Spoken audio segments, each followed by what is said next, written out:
everybody, this is Laura. Today what I'm working on is I'm adding some color. I'm adding some pigment to my fine silver pieces, and I'm using what is called Gilder's paste. Let's see if we can see what it is. This is Gilder's paste. Now I have, these are the first two that I've purchased. This is a coral red, and this one is called an African bronze. And it looks more like a green, or it does look bronzy, kind of gold looking. And this one is a beautiful deep coral red. It's even got a little bit of sparkle in it. And what I'm doing is I'm adding it to my fine silver pieces. Now these are pre-fired pieces of PMC3 clay.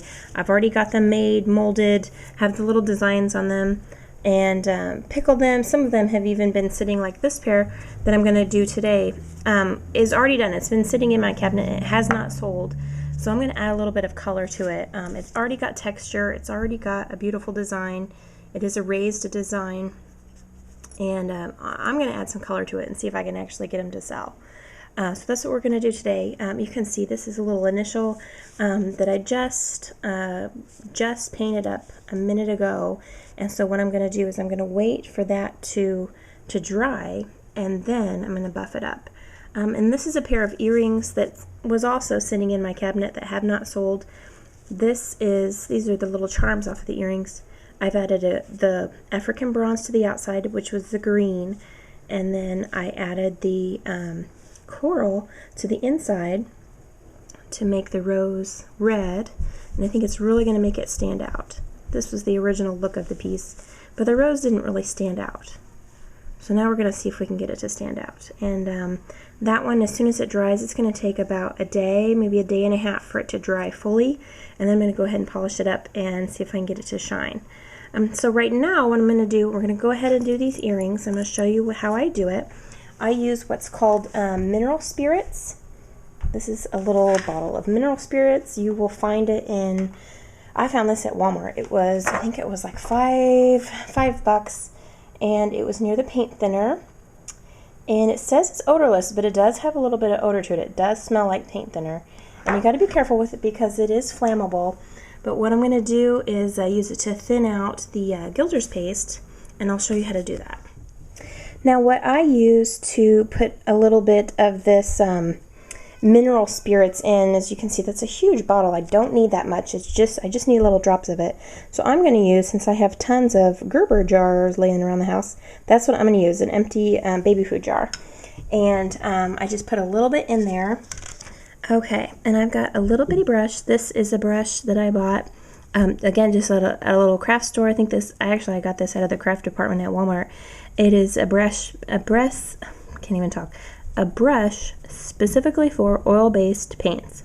And this is what this Gilder's paste is. It is oil-based, and we also are using our mineral spirits, which is for oil-based products as well. So my little baby food jar, I'm going to dip my little brush in there, get it wet, and then I'm going to go straight to my Gilder's paste, and I'm going to do this coral red. And then I'm just going to paint it onto the surface of the earring. Just liberally paint it on. Now you can do little spots of red, little spots of green, blue, whatever color you order, whatever color you get of your Gilder's paste. A little bit more. And if it gets too thick and clumpy, get another little dab of your mineral spirits, and then let it dry.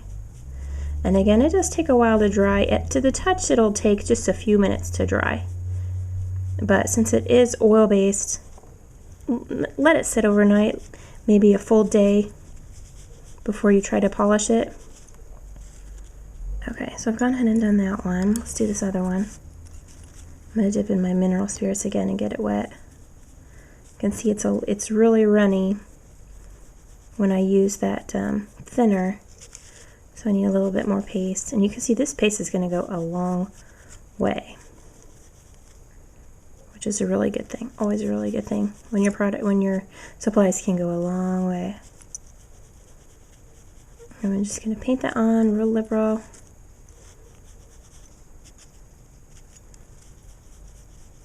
You can do as thick or as thin as you want.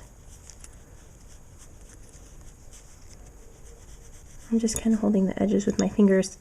You can also hold, like if you've got a little rubber tipped point or a brush, hold it down and paint. That might help you too. That way you don't have to touch it. And as always, make sure you wash your hands afterwards. It is considered a paint thinner, so you need to be careful with it. And again, it is flammable, so it's probably best not to use, make sure you're done soldering and everything before you put this on your piece. Your silver or your bronze or your copper, whatever you're using it on. Make sure you've done all your soldering first, because it is flammable. Okay, we're going to go ahead and let that dry. And what I've done with this one, I went ahead and I just dabbed it with a paper towel, and then I used my sanding pad, my little you know, very basic, very fine 3 or 300 or 320 or whatever you're using sand grit, and just sanded it down. In fact, I think I'll go ahead and do that with this one.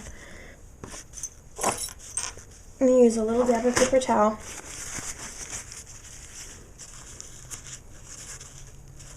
Just dab it off.